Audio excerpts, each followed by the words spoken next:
Bom dia, pessoal do terceiro ano, beleza? Professor Afonso com vocês de novo, nesse finalzinho de primeiro semestre. Olha, quem diria que a gente ia chegar nesse ponto, desse jeito, mas estamos juntos, estamos isolados, estamos estudando, estamos trabalhando, estamos tentando, então vamos nessa fazer uma revisãozinha para fechar o terceiro bimestre. Então, o segundo bimestre, perdão. O terceiro bimestre, espero que a gente esteja junto, seja presencial, né? Então, o que eu vou fazer? Eu vou pegar as nossas últimas aulas, começando da aula 13, e eu vou fazer um ou dois exercícios de cada aula, de cada frente, para a gente fechar bem o conteúdo, beleza? Então, vai ser ali um trabalho de revisão na forma de resolução de exercício, um pouco de cada matéria, um pouco de cada frente. Pode ser? Então, é isso aí. Vamos trabalhar, bora partir para frente, é nóis. Bom, então, para começar a revisão, eu escolhi, lá na Física B, lá na aula 13, o exercício 17. Ele caiu na Federal do Rio Grande do Sul e ele fala o seguinte: a figura abaixo representa dois objetos, P e Q, cujos pesos medidos com um dinamômetro, que a gente sabe que é um aparelho que mede a força, por um observador inercial, ou seja, um observador parado em relação ao sistema, são 6 e 10 newtons, respectivamente. Por meio de dois fios de massas desprezíveis, os objetos P e Q acham-se suspensos em repouso ao teto do elevador, que para o referido observador se encontra parado. Para o mesmo observador, quando o elevador acelerar verticalmente para cima, então, isso aqui é importante, ele vai acelerar para cima com 1 metro por segundo ao quadrado. Qual será o módulo da tensão no fio 2? Então, ele quer saber a tensão nesse fiozinho aqui, nesse fio entre o corpo P e Q. Beleza? Considere a aceleração da gravidade igual a 10, e aí você tem as alternativas ali. Bom, vamos ver como que a gente resolve esse negócio. Tá aqui. Para fazer a resolução, eu tenho que levar em conta algumas coisas. Primeiro, ele falou para mim que esse cara tem uma aceleração para cima. Então, ele está acelerado para cima, né, de acordo com o enunciado.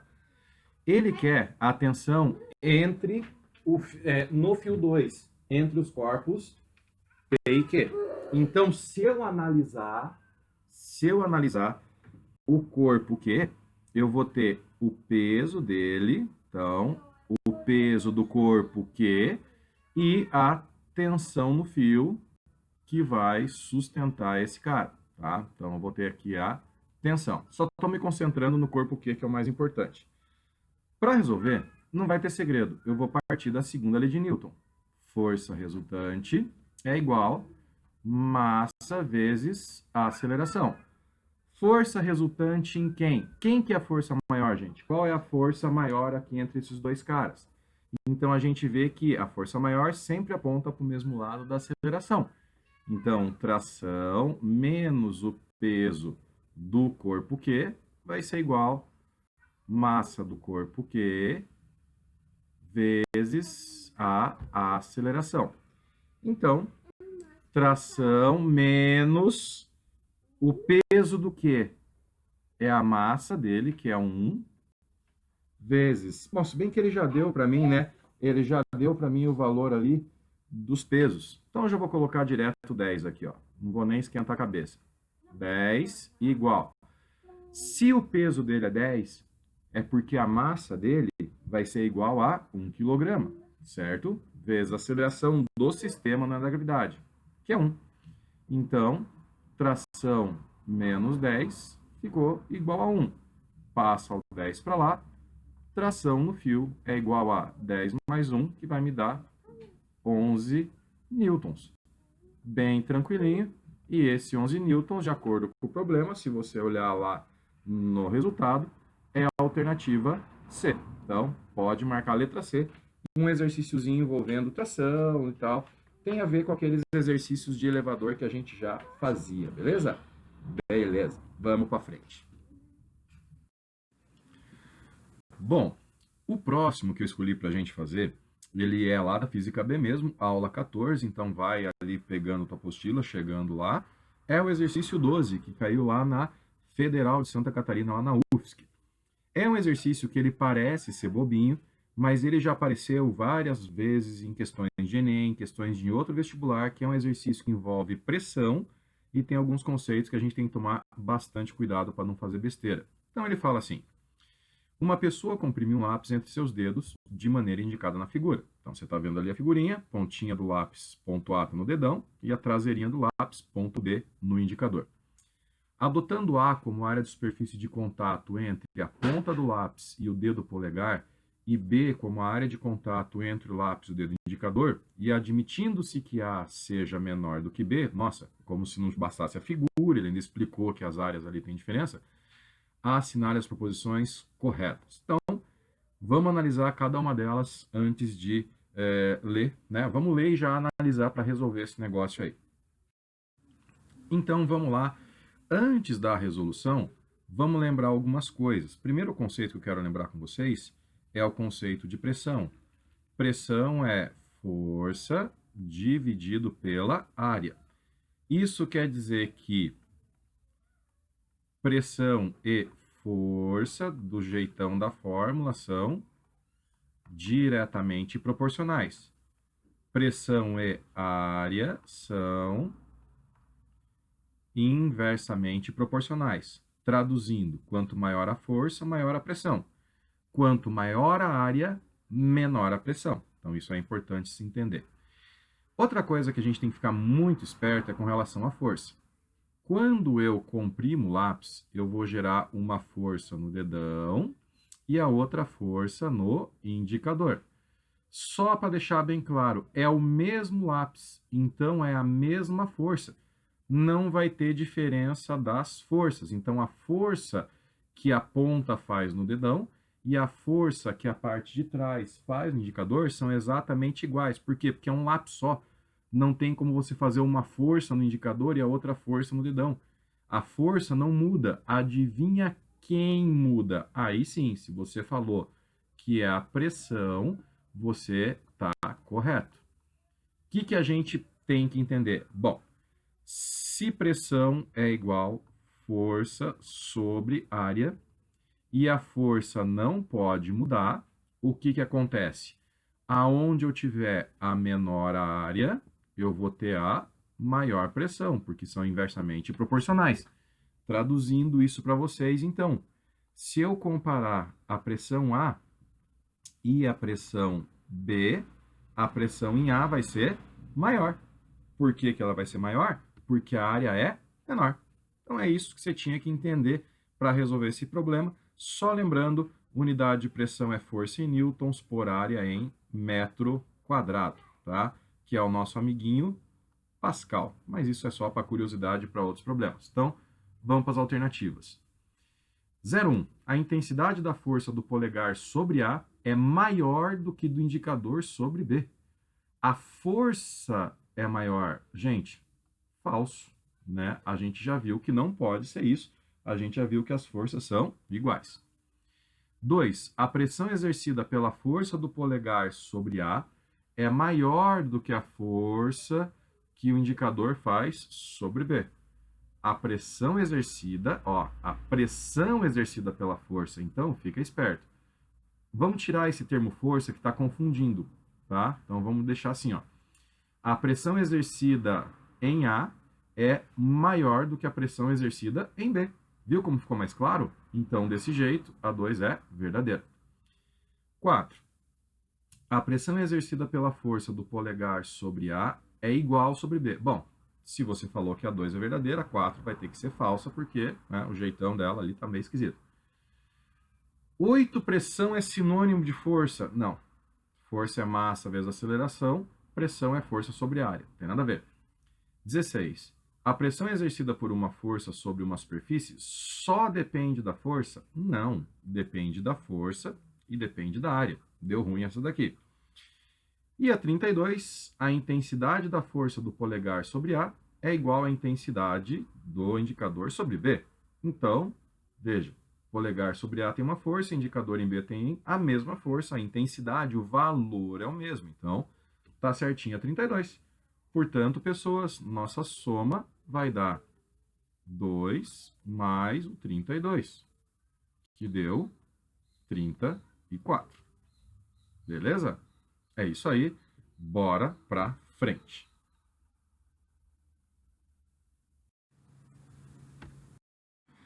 Bom, pessoas, para continuar com a nossa aula, aí eu escolhi o exercício 15 da aula 15 de Física B, beleza? Então ele caiu lá na UERJ, na Estadual do Rio de Janeiro, e ele fala o seguinte, é sobre prensa hidráulica. Bora lá. Observe na figura a seguir a representação de uma prensa hidráulica, na qual as forças F1 e F2 atuam. Então tem as forças ali na figurinha, respectivamente sobre os êmbolos dos cilindros 1 e 2. Então F1 no 1 e F2 no 2. Admita que os cilindros estejam totalmente preenchidos por um líquido. O volume do cilindro 2 é igual a 4 vezes o volume do cilindro 1. Então, isso é muito importante. E a altura é o triplo da altura do cilindro 2. Então, se ficou estranho, é só você olhar um desenho que já dá uma esclarecida. Ele não quer que você calcule uma força, ele quer a razão entre a força no cilindro 2 e a força no cilindro 1 para um sistema completamente em equilíbrio. Então, vamos ver o que acontece, vamos ver como é que resolve e matar esse problema aí.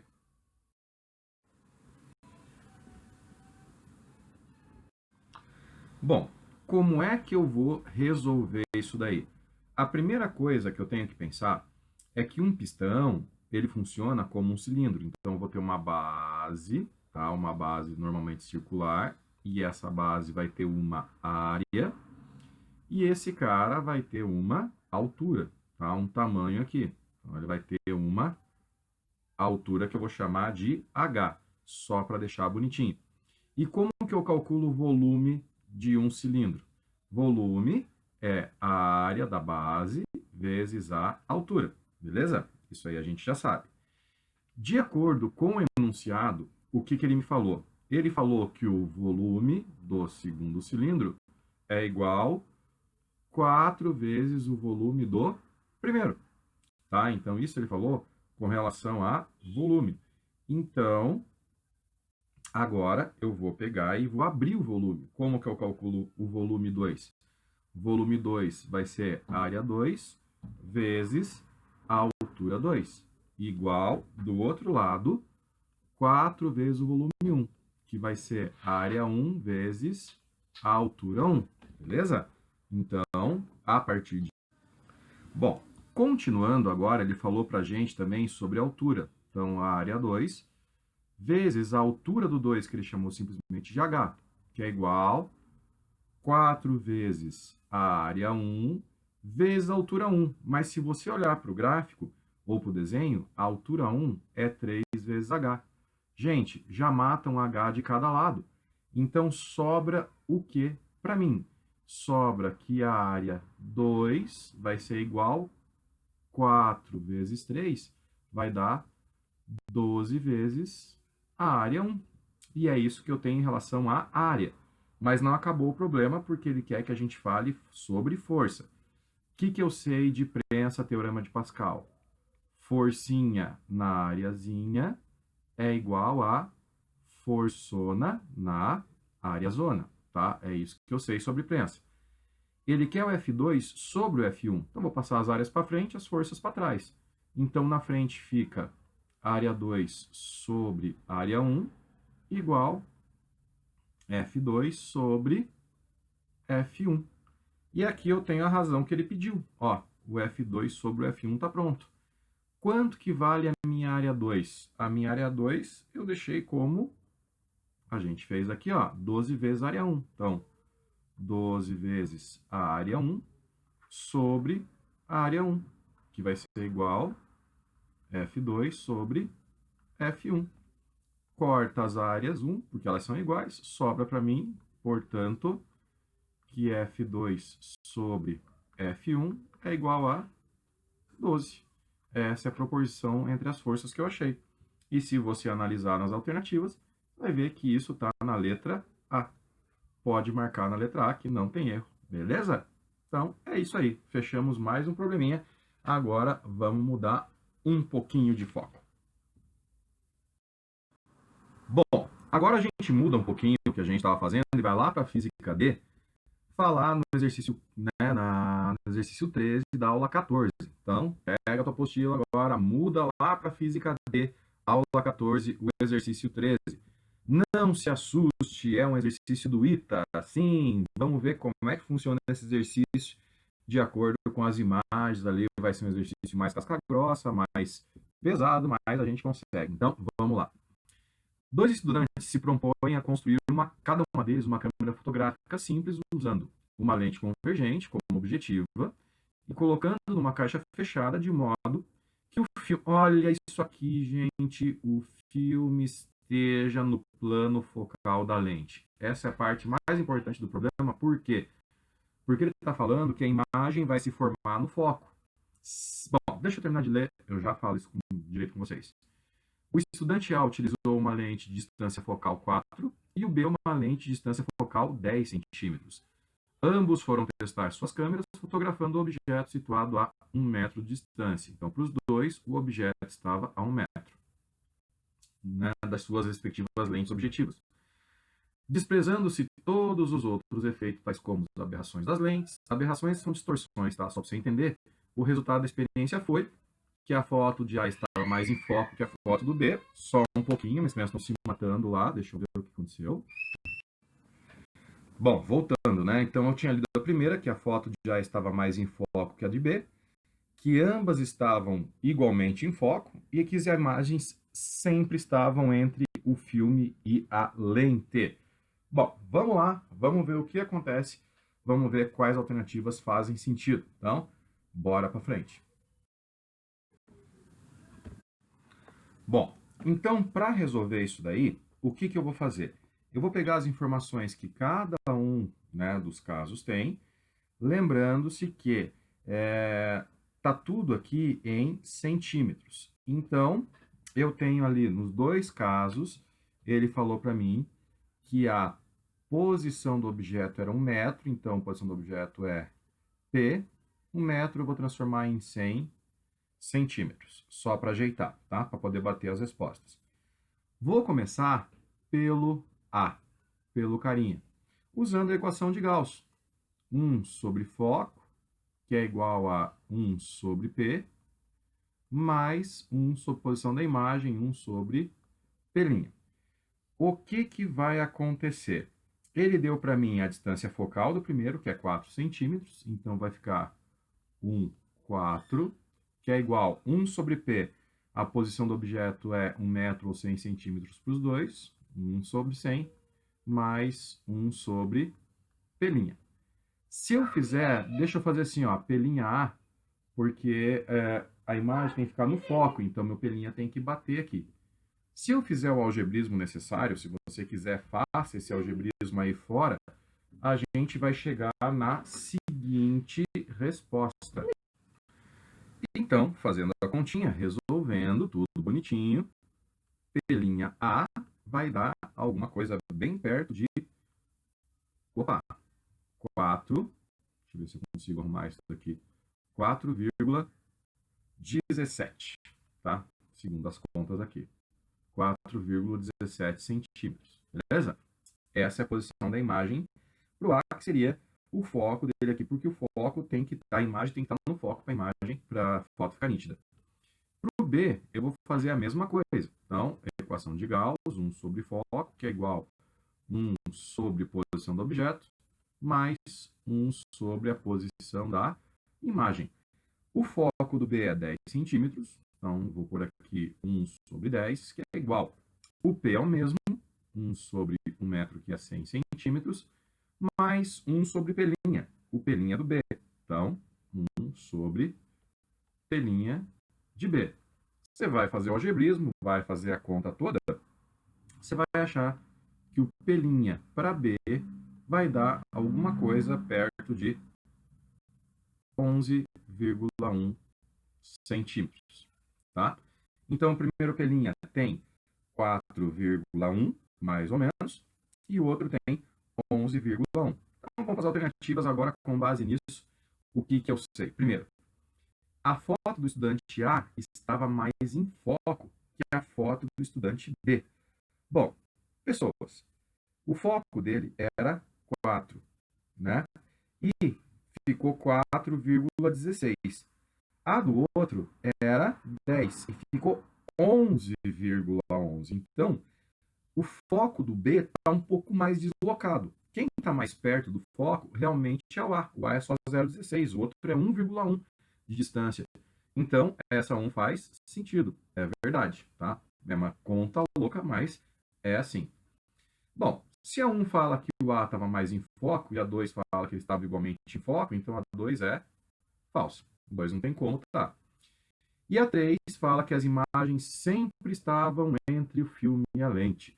Gente, as imagens, elas dependem, tá, da posição do objeto também, do P, para a gente poder calcular o valor dela, ver a posição que ela está.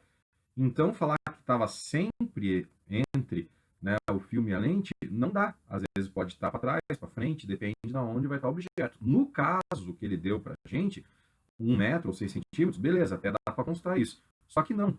Aqui a gente viu que o foco era 4 e a imagem estava 4,17, então ela estava para trás. Mesmo nesse caso, a 3 aqui não deu boa, a 3 está ruim. Então a alternativa certa, só a primeira alternativa, que é o que ele fala na letra D de dado, beleza? Questãozinha do ITA, né? Então tem que respeitar. Bom, gente, para fechar a nossa revisãozinha, o que aconteceu? Eu escolhi o exercício 10, lá de Física D, na aula 15. Então, pega teu material, fuça ali, procura ele, para a gente resolver. Questãozinha da FUVEST, então, questãozinha boa da gente fazer, caiu lá em 2010. Vamos ver o que ela fala, o que é importante para a gente resolver esse negócio. Então, fala assim. Um estudo de sons emitidos por instrumentos musicais foi realizado usando um microfone ligado a um computador. O gráfico abaixo, reproduzido na tela do monitor, registra o movimento do ar captado pelo microfone em função do tempo medido em milissegundos. Olha só, fica esperto com isso. Quando se toca uma nota musical em um violino. Então você tem aqui, ó, os pulsos e você vai ter aqui o tempo em milissegundos.